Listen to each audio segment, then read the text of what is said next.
This Mei Mei rework, I just can't stop playing this character. It's very rarely that a character truly resonates with me, to the point where I'm actually looking forward to hopping on the game and playing the character. Recently, I've just been going between Haruta and Choso, but I've been playing those two goats for such a long time, I really feel like I needed to spice up the gameplay. I felt like Yuta was almost there, but he was just too weak. His power level was just not up to snuff. I also thought Kuro had a lot of potential as a candidate, but not only did she get boring kinda quickly, she got nerfed this update as well, so she's out of the equation too. I've always disliked Hanami too, and Ryu's just not my type of character. So for a while I was really looking for a new type of character to really reignite my passion for this game. And oddly enough, I really do think Mei Mei is that character.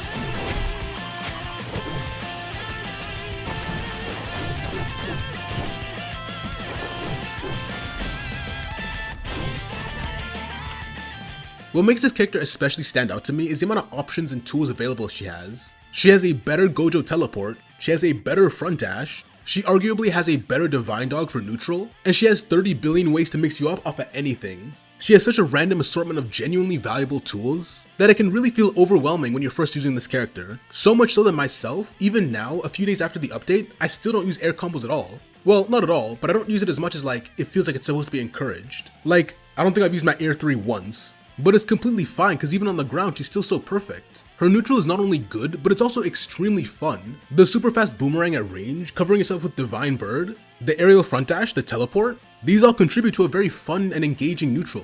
And if any one of these tools wasn't available to her, she wouldn't feel nearly as good as she is. She's got so many tools and they're all real, they're all worth using. She's got both the breadth and the depth. That's not something you see in many characters in this game. Usually, characters mainly spec into one gimmick. Like for example, Choso and his Supernova, that's his main thing. Supernova is a really oppressive neutral tool that's really difficult to get around. That's Choso's main tool that keeps him in that higher tier, and then he has extra things added on like his aerial flowing red scale to bolster areas where he's not the best at. For Mekamaru, his neutral is pretty decent, but it's not the best ever, but his combos are incredible.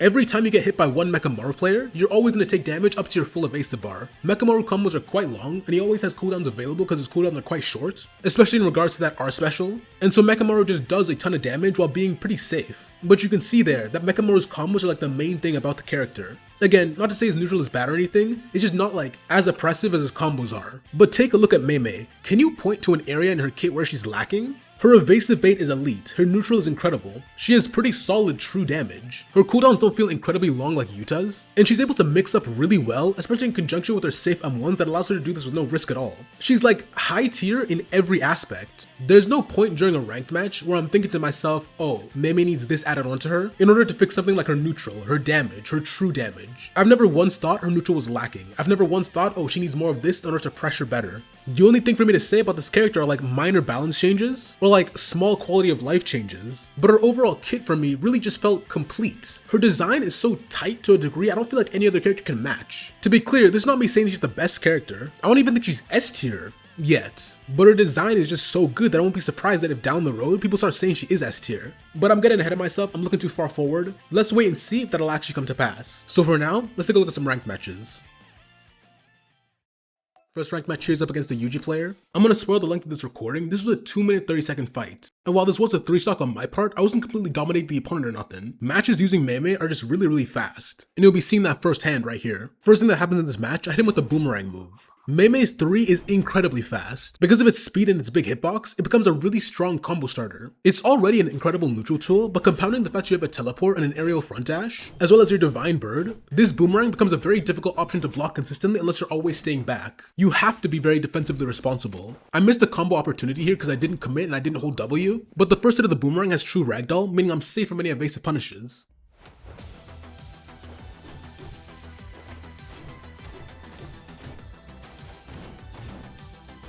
This whole first interaction was kind of messed up on my part, but this teleport here brings up a problem that I talked about before in my previous video, where the direction of your teleport is determined by the button you press right away, rather than the direction being chosen during the animation of the R special. I was accidentally holding W after my uppercut, and it caused me to teleport forward and do my circling from there instead of where I was supposed to do it. Obviously this is a skill issue, but if the direction of the R special functioned like how I suggested it, the amount of time someone would accidentally teleport in a direction they didn't want to go to, it would occur way less. Let me know if you think this quality of life change should be added. I'm fine with it not being main added because it kind of creates like a little skill divide between Mei Mei players. And I always think having a character that requires more finesse is more fun, but I also definitely wouldn't complain if it was added. Let me know what you think about that. Also, I will save from an evasive punish from the opponent, because Mei Mei's grounded circling shares a property with both Ryu's 2 and Kuro's 1. These moves both restand the opponent. For Ryu and Mei Mei, this can be really strong. For Mei Mei though, it's different because Mei Mei's circling hits grounded opponents. So if the opponent is like waiting for a better time to use their evasive, you can just sneak up with a circling. And because of the very fast startup and the quiet sound cue, oftentimes the opponent isn't going to react to that. And I'm pretty sure circling isn't evasive punishable, at least not to my knowledge. So you can really sneak up on the opponent with it. And for sure, it's what happened here. My opponent definitely isn't a bad player, so he would have evasive punished me if he knew, but circling is just too fast. In general, most of Mei Mei's moves, they're just not evasive punishable, at least on reaction. Her 3 melee moves are just way too fast for that.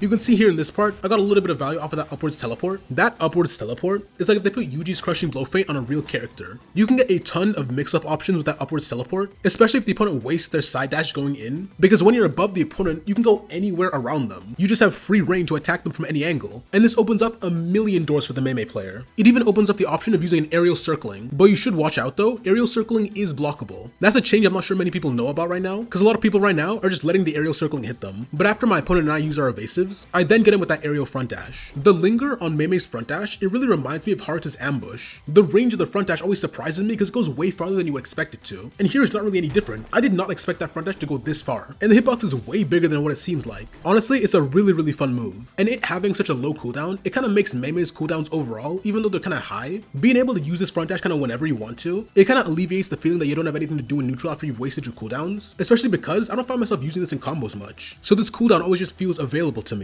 which is really nice to see because it gives me something to do. Despite Mei Mei's high cooldowns numerically, unlike Yuta, it never really feels like I have nothing to do, so I don't feel bored in neutral using this character. Especially since, if you didn't know, after landing it, you get your R special refreshed. It doesn't work here specifically because I land on the opponent's head, but aerial front dash into just dropping down with the opponent and M1ing them as soon as they wake up, you instantly create a situation on wake up that if the opponent doesn't know the matchup, they're not aware of, they're not prepared for. So you get to M1 and dash around them for free. And because you're coming down from basically landing on their head, it becomes really difficult to guess even if they do know the matchup. This aerial front dash is just such a ridiculously good move. It's punishable on block if you M1 right away before the second hit, but otherwise it just turns into an M1 trade, which Mei Mei is very good at because of the combination of very safe M1s and Divine Bird. We'll talk more about bird control later, it's basically just a better one-time use Divine Dog swipe. But anyway, I get countered and we continue on.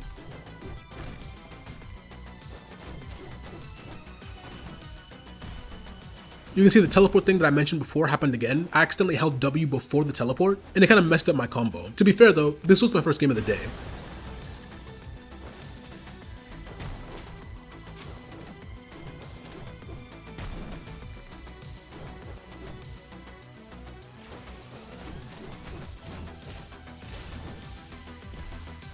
Took his stock there, pretty clean, but immediately you can see what I'm talking about there with that front dash. Fast as hell with that big hitbox, and it lets me take his evasive after using a bird and a boomerang.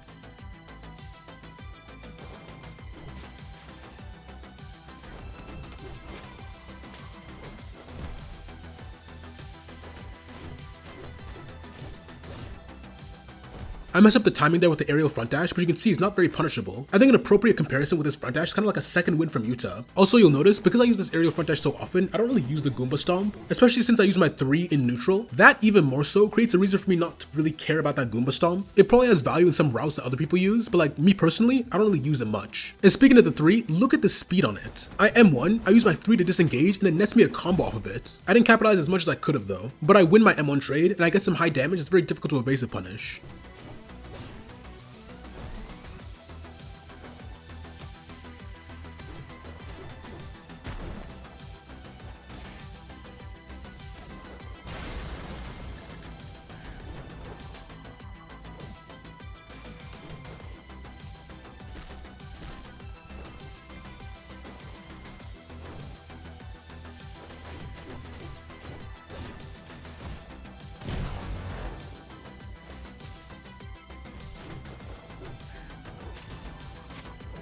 A super clean second stock. Again with the aerial front dash, just so much value. I'm sorry to emphasize this like a third time by now, but look at the hitbox on this thing. The speed, the hitbox, and while I didn't get like any true combos off of it, it led right into the bird control and the boomerang that led to the kill. He blocked the bird and let go of block right away, which led to the boomerang hitting while his block was on cooldown. Now let's go into the third and final stock.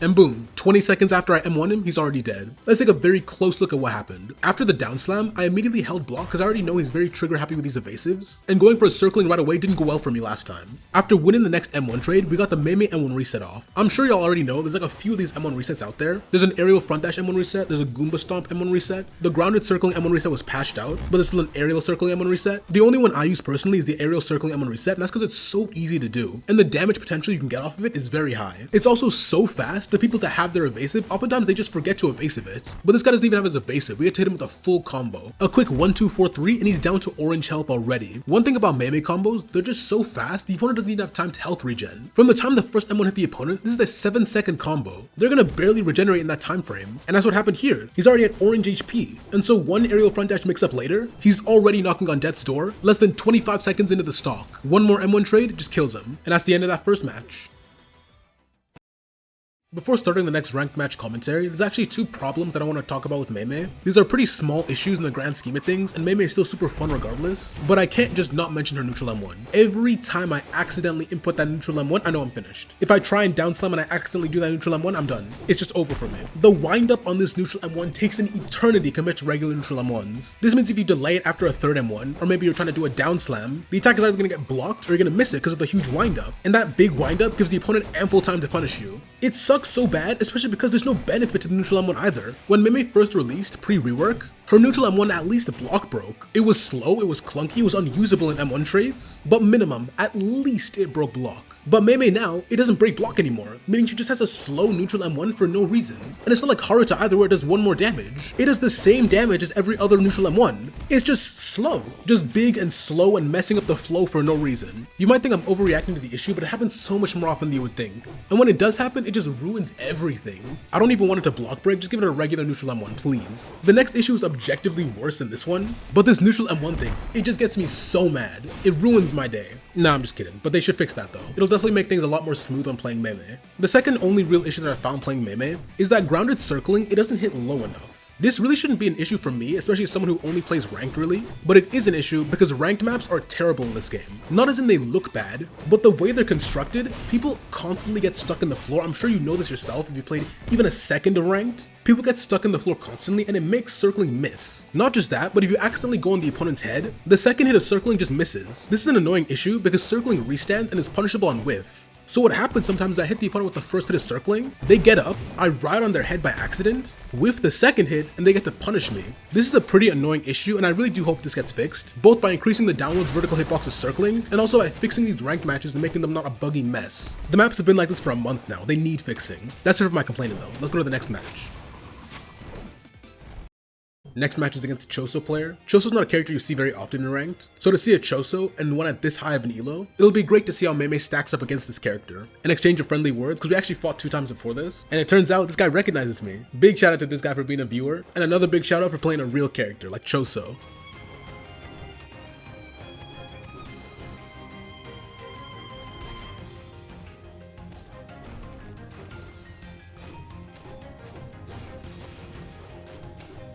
If you remember in the last match, I said before that sometimes the combo is too fast for the opponent to actually evasive. And here is a great example of that. My opponent had a full evasive bar this entire time, but he didn't evasive in time, so he ate the whole thing. Because the combo is just that fast. It's a very good start for me.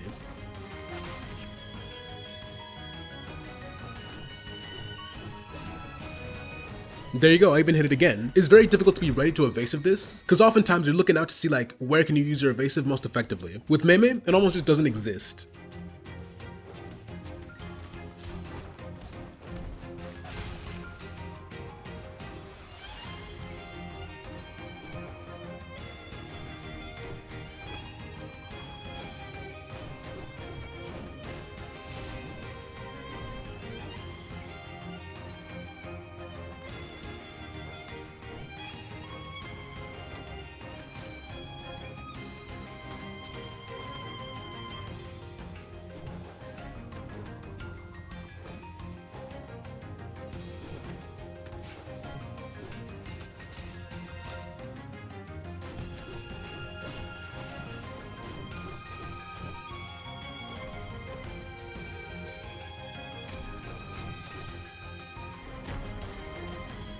We're just constantly trading M1s, trading. I managed to get a combo off and get some good damage there, but he catches me off guard with the evasive, to which I return with my own evasive. I could have gotten this boomerang off, but I got super unlucky. The orb from aerial flowing red scale just shifted for some reason. I don't know how this works at all. If anyone knows how this orb works, let me know. But it really feels like Choso's orbs just like to move around sometimes. The rare Goomba Stomp mix-up actually gives me some value here, but I don't really manage to capitalize off of this uppercut. This ranked footage you're seeing was recorded like 3 days ago. Future me with more knowledge on Mei, and after having more 1v1s with my friends in my private servers, I would have done something like I did in the first ranked match, where you do an uppercut surf impetus into a teleport forward circling. The ranked match at the beginning of the video was recorded about 2 days after this one. During this ranked match, I was still very confused on how to use aerial impetus properly, which is what led to this whiff a second later. Regardless of me being less experienced with Mei at this point, I thought this was still a good showcase of what Mei can do, especially against a superior character, because no matter how good I think Mei really is, unfortunately, Choso is still the best. Or maybe that's fortunate, I don't know. What really is fortunate though is this low ground aerial circling that catches my opponent and lets me get another combo off. And a clean teleport will close out that stock.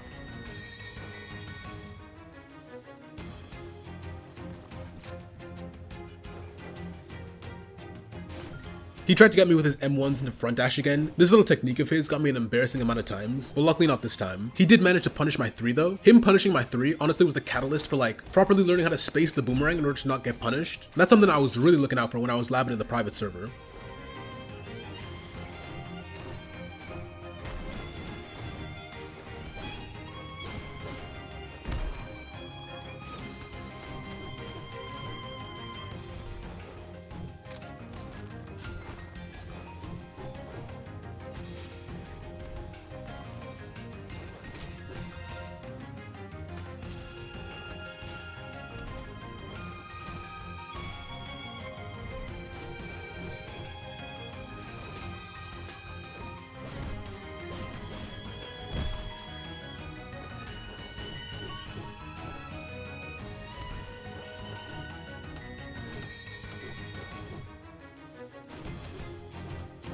We get him with the circling and we finish him, and that's the end of the game. Again, shout out to this guy for recognizing me. It was a great match and he's a great player. Overall for this rework, I'm extremely impressed. I really didn't expect this level of quality and of fun from Mei Mei of all characters, but I'm extremely glad to say that I've been proven wrong. Big thanks to my cool members, make sure you like and subscribe. I'll see y'all later.